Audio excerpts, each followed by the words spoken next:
नमस्कार, स्वागत है आप सबों का स्मृति बियॉन्ड स्टोरीज चैनल में। आज हमारा डिस्कशन का टॉपिक है एकलव्य।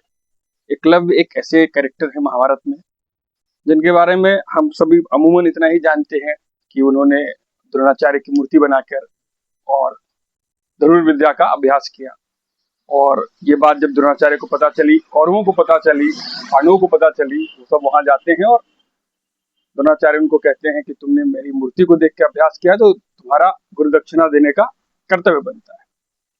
और उन्होंने एकलव्य से गुरु दक्षिणा में उनका दाहिने हाथ का अंगूठा मांग लिया है। इतनी कहानी है हम लोगों के पास एकलव्य की। और इसके बाद एक बहुत बार जहन में सवाल आता है कि इतना उत्कृष्ट कोटि का धनुर्धर थे एकलव्य, उनका क्या होता है महाभारत में, और महाभारत के युद्ध में भी उनकी कोई चर्चा नहीं होती।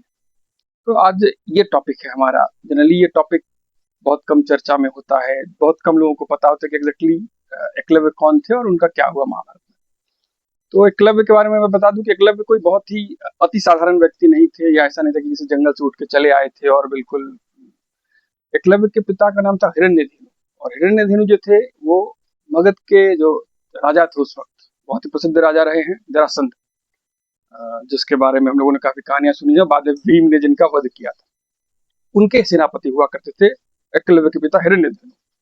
तो उन्होंने अपनी जो भी संबंधित गुरुकुल था उसमें विद्याध्ययन किया, शस्त्र शास्त्र का अध्ययन किया और विशेषज्ञता प्राप्त करने के लिए, और चूंकि द्रोणाचार्य को उस समय का सबसे उत्कृष्ट गुरु माना जाता था, तो उन्होंने प्रयास किया कि गुरुद्रोण से भी मैं कुछ सीखूं। लेकिन गुरुद्रोण ने उनको अपने गुरुकुल में शिक्षा देने से मना कर दिया। तो इस प्रकरण के बाद जो है क्या होता है कि हिरण्यधेनु एक समय के बाद उनका निधन हो जाता है, और एकलव्य जो है वो हिरण्यधेनु के स्थान पे जरासंध की सेना को ज्वाइन कर लेते हैं।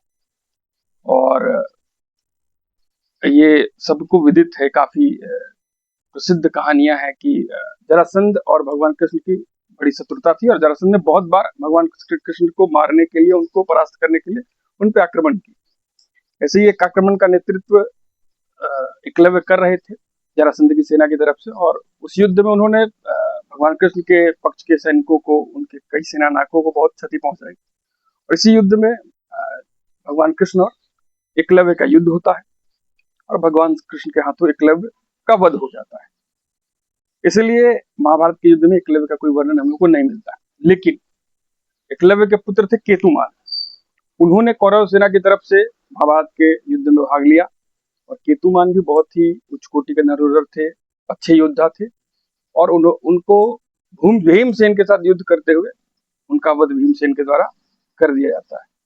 तो ये एकलव्य की जो एक ओवरऑल स्टोरी है हम लोग के पास उपलब्ध, जो मुझे मिल सका वो मैं आप लोगों के साथ शेयर किया। कैसी लगी ये कहानी आप मुझे कमेंट करके बता सकते हैं। मिलते हैं अगले वीडियो में एक नए टॉपिक के साथ। धन्यवाद।